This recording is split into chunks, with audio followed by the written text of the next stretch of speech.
کتاب رحمت قرآن مجید میں اللہ تعالی جل شانہ نے ارشاد فرمایا قل بفضل اللہ وبرحمتہ فبذلک فلیفرحوا۔ اے محبوب ارشاد فرما دیں جب اللہ کا فضل اور رحمت ہو تو انہیں چاہیے کہ فرحت کا، مسرت کا، خوشی کا اظہار کریں۔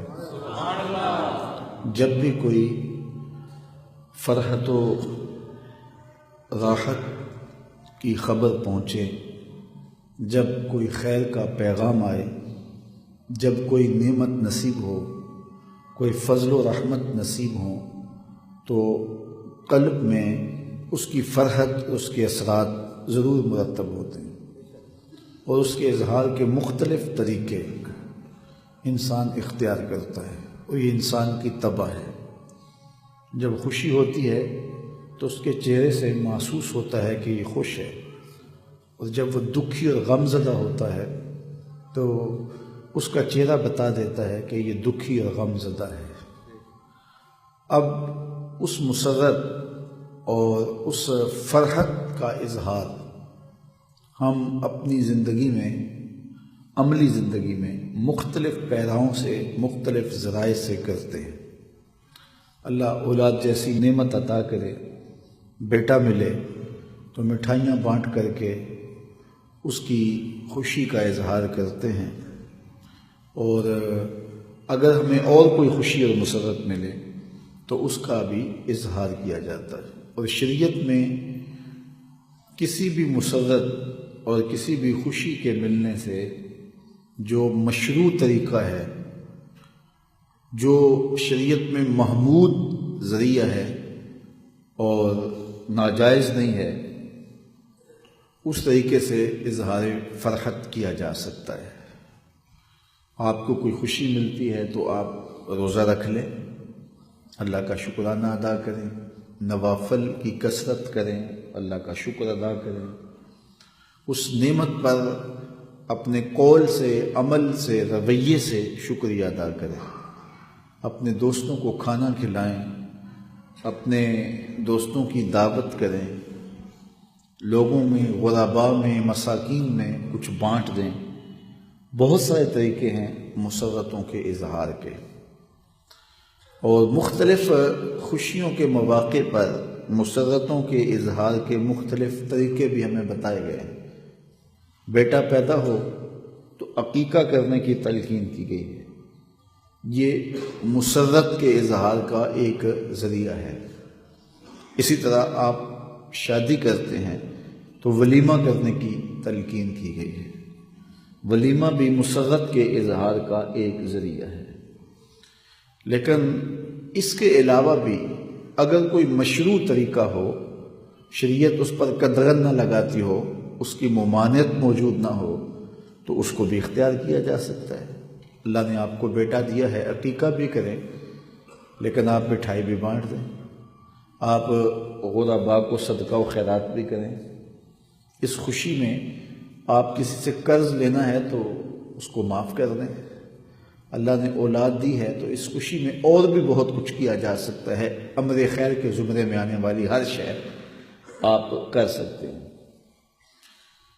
تو جب کوئی خوشی ملے، کوئی مسرت ملے، تو اس پر اظہار فرحت ہونا چاہیے، اور اس کی تلقین کی گئی ہے۔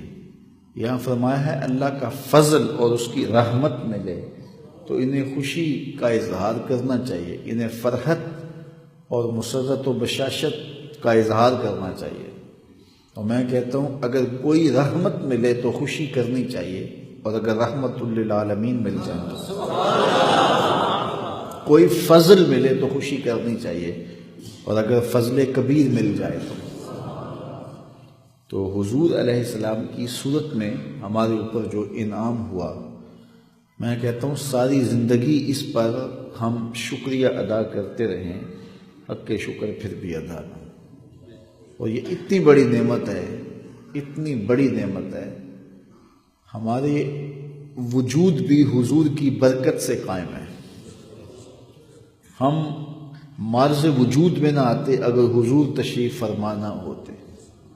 اس کائنات کی علت غائی ذات رسالت مآب صلی اللہ علیہ وآلہ وسلم، سب کچھ تمہارے واسطے پیدا کیا گیا۔ مولانا ظفر علی خان کیا خوب کہا، سب کچھ تمہارے واسطے پیدا کیا گیا، سب غایتوں کی غایت اولا تم ہی تو ہو، سب غایتوں کی غایت اولا تم ہی تو ہو، ہم جس میں بس رہے ہیں وہ دنیا تم ہی تو ہو۔ تو ساری خوشیاں، ساری مسرتیں جو ہمیں میسر ہیں، حاصل ہیں، یہ اس نعمت کبریٰ کے صدقے سے ہمیں نصیب ہوئی ہیں۔ اس لیے ہم سر سے لے کر پاؤں تک حضور علیہ السلام کے احسانات کے قرض تلے دبے ہوئے، ہمارا ایک ایک بال مقروض ہے حضور علیہ السلام کے احسانات کا۔ تو ساری زندگی بھی اس نعمت کا شکریہ ادا کرتے رہیں تو حق کے شکر ادا نہ ہو۔ ہمیں چاہیے کہ 12 ربیع الاول کو اور اس کے علاوہ بھی پیر کے دن کو روزہ رکھنے کی کوشش کریں۔ حضور ہر پیر کو روزہ رکھتے تھے، تو پوچھا گیا حضور آپ ہر پیر کو روزہ رکھتے ہیں؟ قال فیہ ولدت، کہا اس میں میری ولادت ہوئی تھی۔ تو کثرت نوافل کے ذریعے سے بھی اللہ کا شکر ادا کیا جا سکتا ہے کہ مالک تو نے یہ نعمت عطا کی، اگر یہ نعمت نصیب نہ ہوتی تو ہمیں خلعت وجود ہی نہ دیا جاتا۔ اللہ کی حضور کثرت کے ساتھ سجدے کریں اور اس کا شکر ادا کریں۔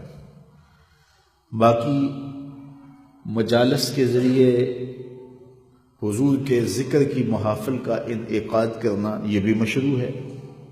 شریعت اس کی بھی حوصلہ افزائی کرتی ہے، حوصلہ شکنی نہیں کرتی، بلکہ صحابہ کے عمل سے، سنت سے، طریقے سے ثابت ہے۔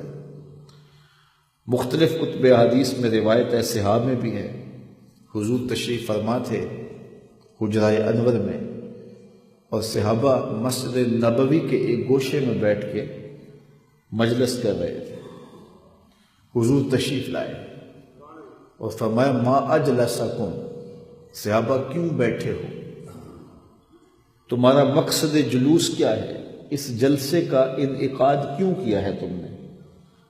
ما اجلسکم، تمہارے اس جلسے کا مقصد کیا ہے؟ تو صحابہ نے جو جواب دیا سنیے۔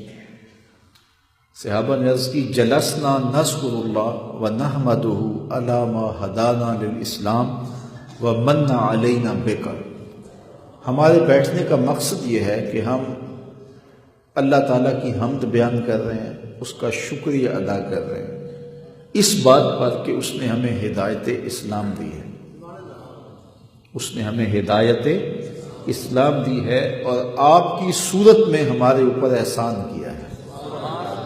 وَمَنَّ عَلَيْنَا بِكَ، آپ کی صورت میں ہمارے اوپر احسان کیا ہے۔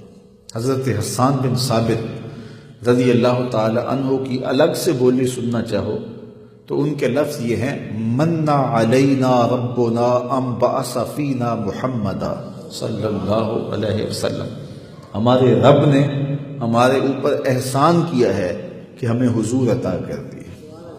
اور اگر اس کا منظوم ترجمہ چاہو تو وہ یہ ہے فضل رب العلا، اور کیا چاہیے، مل گئے مصطفیٰ، اور کیا چاہیے۔ من علینا ربنا ان بعث فینا محمدا، ہمارے رب نے ہمارے اوپر احسان کیا ہے کہ ہمیں حضور عطا کر دی۔ تو صحابہ نے کہا حضور ہم اس لیے بیٹھے ہیں کہ اللہ کا شکر ادا کریں اور اس کی حمد بولیں اس بات پر کہ اس نے ہمیں ہدایت اسلام دی اور آپ کی صورت میں ہمارے اوپر احسان فرمایا۔ بات تو سادی سی تھی، حضور خوش ہو کے چلے جاتے، لیکن حضور رک گئے۔ حضور نے فرمایا صحابہ کیا تم اس بات پہ قسم دیتے ہو کہ اسی لیے بیٹھے ہو؟ تمہارے بیٹھنے کا مقصود یہی ہے، کوئی اور غرض نہیں ہے؟ تو صحابہ نے برجستہ عرض کی یا رسول اللہ ہم قسم دیتے ہیں کہ ہم اسی لیے بیٹھے ہیں، ہمارے بیٹھنے کا کوئی اور مقصود نہیں ہے۔ بات تو سادہ سی تھی لیکن حضور نے قسم مانگ لی۔ صحابہ نے برجستہ عرض کی کہ حضور ہم قسم دیتے ہیں، ایک ایک شخص نے قسم دی، حضور ہم اللہ کی قسم اٹھا کے کہتے ہیں کہ ہم اسی مقصد کے لیے بیٹھے ہیں، ہمارے بیٹھنے کا کوئی اور مقصود نہیں ہے۔ جب حضور نے ان سے قسم لے لی اور انہوں نے قسم دے دی تو حضور علیہ السلام نے فرمایا صحابہ میں تم سے جو قسم لی ہے یہ کسی تہمت کی بنیاد پر نہیں لی، تمہارے قول کی صداقت پر مجھے کوئی شک نہیں تھا کہ میں نے قسم سے تصدیق چاہی ہو، بلکہ ماجرا کچھ اور تھا، اور وہ یہ کہ تم یہاں تھے اور میں حجرے میں تھا، اتانی جبریل علیہ السلام، میرے پاس جبریل امین حاضر ہوئے، فاخبرنی ان اللہ یباہی بکم الملائکہ، اور انہوں نے مجھے آ کے خبر دی اے پیارے محبوب آپ کے صحابہ کے اس عمل پر اللہ فرشتوں میں فخر کر رہا ہے، آپ کے صحابہ کے اس عمل پر اللہ فرشتوں میں ناز کر رہا ہے۔ عمل کون سا ہے؟ صحابہ مل بیٹھ کر کے اللہ کا شکر ادا کر رہے ہیں اس بات پر کہ ہمیں اسلام ملا اور حضور ملے۔ تو اللہ تعالیٰ جل شانہ کے فرشتے حضرت جبریل امین علیہ السلام نے حضور کو آ کے رب کا پیغام دیا کہ اللہ تعالیٰ اس بات پہ ناز کر رہا ہے کہ ان کو نعمت دی گئی تھی، کتنے شکر گزار ہیں کہ آج بھی بیٹھ کے اس نعمت کا شکریہ ادا کر رہے ہیں۔ تو مجھے بتاؤ کہ اگر کوئی حضور کی آمد کے سلسلے میں، اس خوشی میں، اس مسرت میں، اس شکرانے میں اللہ کی حمد بیان کرے اور اللہ کا شکر ادا کرے اور حضور کے فضائل و مناقب بیان کرے، تو اس میں کیا حرج ہو سکتا ہے؟ یہ تو شریعت کا مقصود ہے، یہ تو شریعت کا تقاضا ہے۔ حضور کی صورت میں اللہ تعالیٰ نے جو انعام دیا اس کا ذکر کرنا، اور پھر میرے اور آپ کے آقا و مولا نے مختلف مجالس کے اندر، مختلف مواقع پہ حضور نے اپنے بارے صحابہ کو آگہی دی، بلکہ کبھی پوچھا صحابہ من آنا، میں کون ہوں؟ اللہ اکبر۔ تو پھر حضور نے خود اپنے فضائل و مناقب بیان فرمائے کہ میں ان شانوں کا مالک ہوں، یہ رفتیں مجھے دی گئی ہیں، یہ مقامات رفیع مجھے نصیب کیے گئے ہیں، مجھے یہ اعزازات و تکریمات بخشی گئی ہیں۔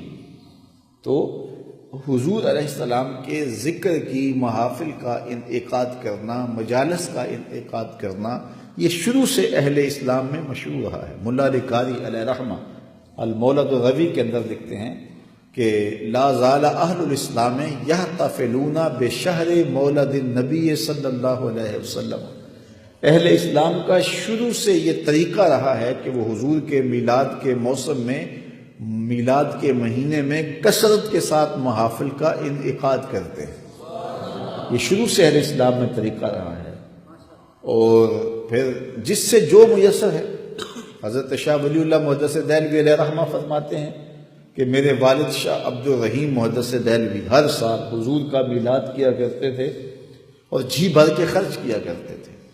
ایک بار حالات سازگار نہیں تھے اور وہ جو معمول تھا اس کو نبھانے کا یارہ نہیں تھا، لیکن سوچا کہ چلو میں اس عمل کو اور اس معمول کو جاری رکھوں، اس کا تسلسل نہ ٹوٹنے پائے۔ تو بھنے ہوئے چنے تھے، میں نے حضور کا میلاد پڑھا اور وہی دوستوں میں بانٹ دیے، لیکن دل میں ایک اضطراب تھا، بے چینی تھی کہ من کی منشا پوری نہیں ہو سکی۔ اسی دوران میں رات کو سویا تو میرے مقدر جاگے، حضور کا دیدار نصیب ہوا، اور میں نے دیکھا کہ حضور کے سامنے انواع و اقسام کے کھانے پڑے ہیں اور ان میں میرے والے وہ چنے بھی موجود ہیں۔ تو کوئی محبت سے پیش کرے تو اس کا قبول کر لیا جاتا ہے۔ تو اپنے اپنے حالات کے مطابق، اپنی گنجائش کے مطابق آپ عقیدتوں کا اظہار کر سکتے ہیں، اور یہ ہر شخص کا جو طبعی ذوق ہے اس کے مطابق کیا جائے، اس میں کوئی حرج نہیں ہے۔ کسی شخص کا رجحان ہوتا ہے کہ وہ نوافل زیادہ پڑھے، اسے پڑھنے چاہیے، اسے زور نہیں دیا جا سکتا کہ تو ضرور صدقہ خیرات ہی کر، ترغیب دی جا سکتی ہے۔ اور اگر کسی شخص کا رجحان یہ ہے کہ میں صدقہ و خیرات زیادہ کروں، تو اس کو یہ زور نہیں دیا جا سکتا کہ نہیں تو نوافل ہی پڑھ، نوافل کی ترغیب دی جا سکتی ہے کہ میاں نوافل بھی پڑھ لے، اللہ کے شکریہ کا ایک روپ یہ بھی ہے۔ اور اگر کوئی نوافل پڑھتا ہے تو اس کو یہ زور نہیں دیا جا سکتا کہ تو یہ کام چھوڑ دے اور یہ کر۔ ہر شخص کی طبع کے مطابق نیکی کا جو بھی کام ہے، اور شریعت نے جس کو منع نہیں کیا ہے، پسندیدہ ہے جو عمل شریعت میں، محمود ہے جو عمل شریعت میں، اس کو بجا لایا جا سکتا ہے۔ تو شروع سے اہل اسلام کا یہ طریقہ رہا ہے۔ مرور زمانہ کے ساتھ کچھ چیزوں میں تبدیلی آئی ہے، وہ ایک امر آخر ہے۔ آج عمومی طور پہ یہ کہا جاتا ہے کہ صحابہ نے اتنے جھنڈے لگائے تھے، تو میں کہا کرتا ہوں یہ بڑا عجیب سا سوال ہے۔ اس زمانے میں تو پہننے کے لیے لباس نہیں تھا، تو جھنڈوں کے لیے کپڑا کہاں سے لایا جاتا؟ جہاد کے اندر پرچم کے لیے کپڑا نہیں تھا۔ ایک غزوے میں حضرت عائشہ رضی اللہ تعالیٰ عنہ کے دوپٹے کا پرچم بنایا گیا، اور غزوہ احد میں حضرت امیر حمزہ رضی اللہ تعالیٰ عنہ کی ہمشیرہ حضرت صفیہ سلام اللہ علیہ 2 کپڑے کفن کے لے کے آئیں، تو ایک مصعب بن عمیر کو دے دیا گیا، اور جو چھوٹا کپڑا تھا وہ حضرت امیر حمزہ کے لیے رکھا گیا۔ اور وہ چادر اتنی چھوٹی تھی، اگر سر ڈھانپتے تھے تو پاؤں ننگے ہو جاتے، اور پاؤں ڈھانپتے تو سر ننگا ہو جاتا۔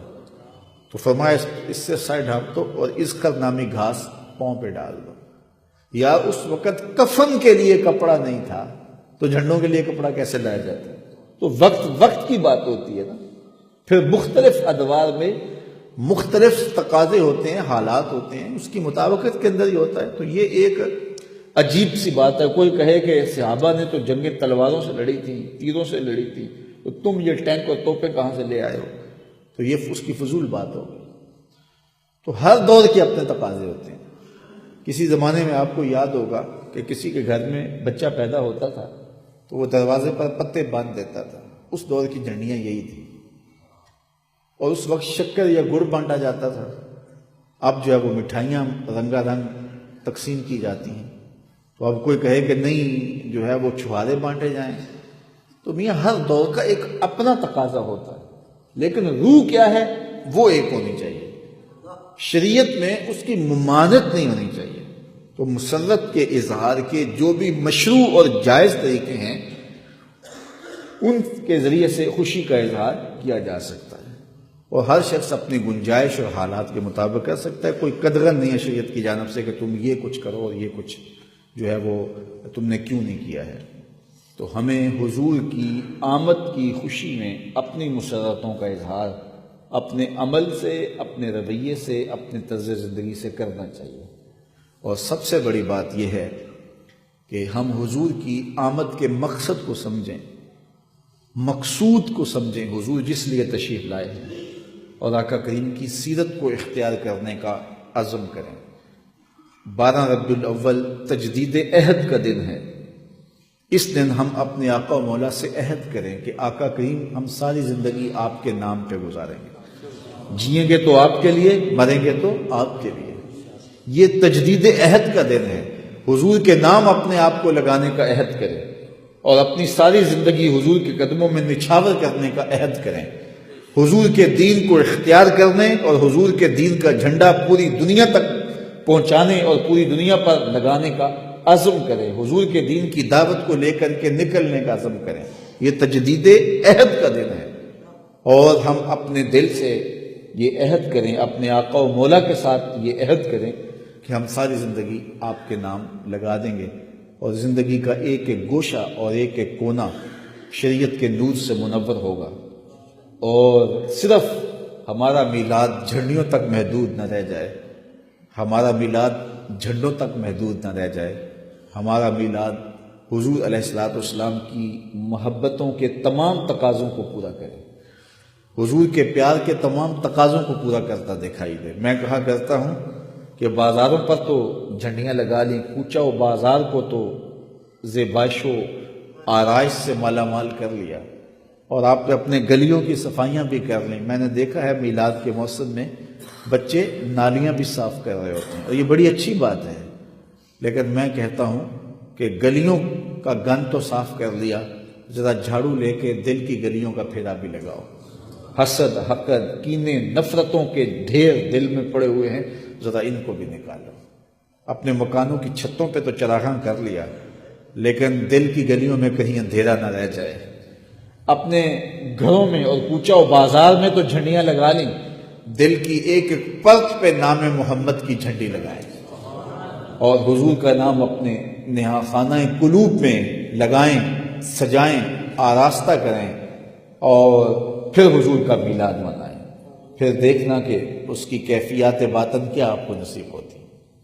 تو حضور علیہ السلام کا ذکر بھی کریں، حضور علیہ السلام کے نام کے نعرے بھی لگائیں، حضور علیہ السلام کے نام کی محافل بھی سجائیں، حضور علیہ السلام کے جھنڈے لے کر کے جلوس بھی نکالیں، آقا کریم علیہ السلام کی نعت خوانی بھی کریں، حضور کی مد و ستائش کے پھول بھی برسائیں، اور آقا کریم علیہ السلام کی ولادت کی خوشی میں مٹھائیاں بھی بانٹیں، غرباء کو صدقہ و خیرات بھی کریں، دکھیوں کے کام بھی آئیں، مصیبت زدوں کے سر پہ ہاتھ بھی رکھیں، اور جو ہے وہ نوافل بھی پڑھیں، روزے بھی رکھیں، اور اپنی ساری زندگی کو حضور کے نام لگانے کا عہد بھی کریں۔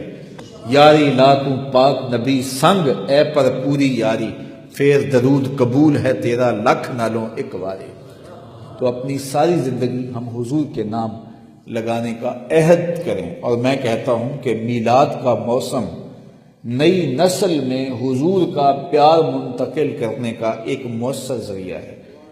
اللہ تعالیٰ دلوں میں جو ایک شوق اور پیار کا جہاں آباد کرتا ہے اور سینے حب رسول کی دولت سے مالا مال ہوتے ہیں، تو اس سے ہم اپنی نئی نسل کی تربیت کر کے ان کو صراط مستقیم پر گامزن کر سکتے ہیں اور ان کو عملی زندگی کی طرف لا سکتے ہیں۔ اور ہوتا بھی ہے کہ میلاد کے موسموں میں بہت سارے لوگ جو ہیں وہ اللہ کے فضل سے نیکی کی راہوں پہ آ جاتے ہیں۔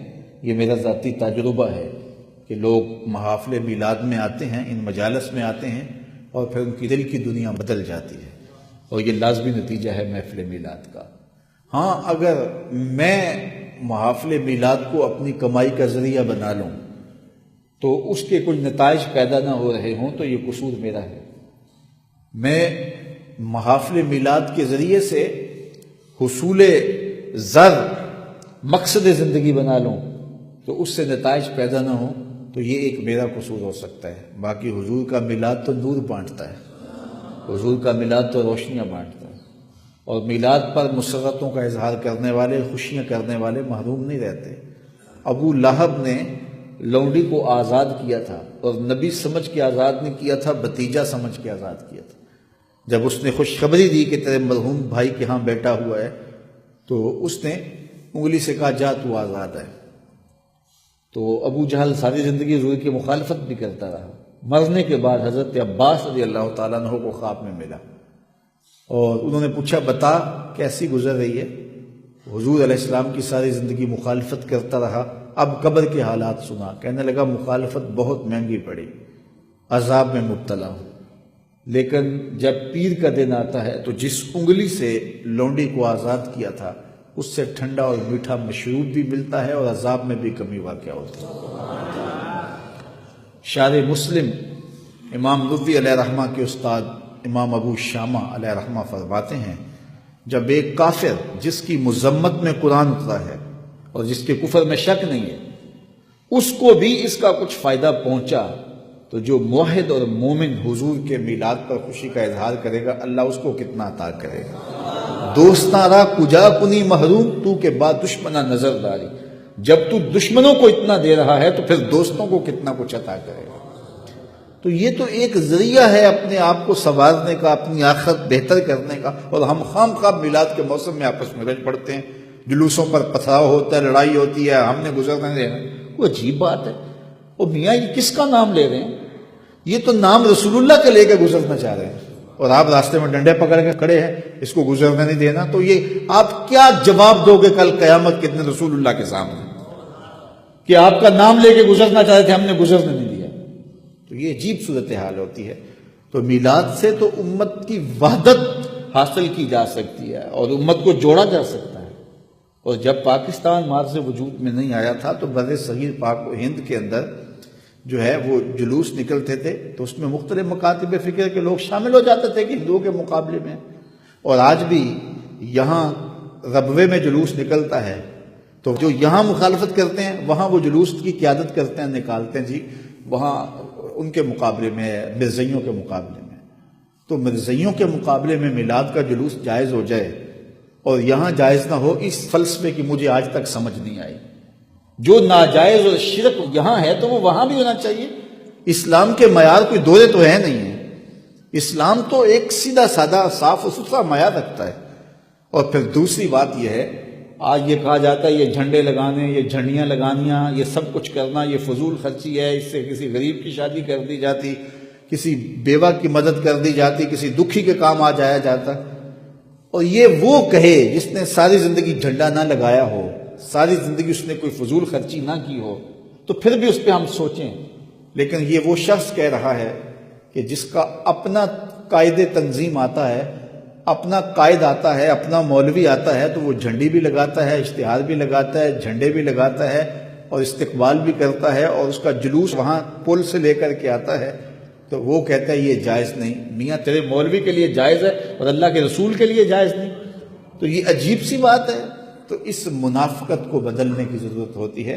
اور یہ موسم میلاد کا، یہ تو محبت کا موسم ہے، یہ تو پیار کا موسم ہے۔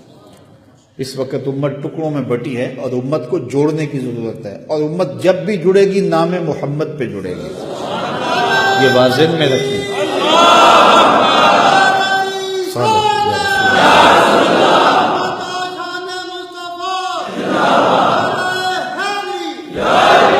علامہ اقبال کو حکیم الامت کہتے ہیں، اور حکیم وہی ہوتا ہے جو مرض بھی جانے اور اس کا علاج بھی بتائے۔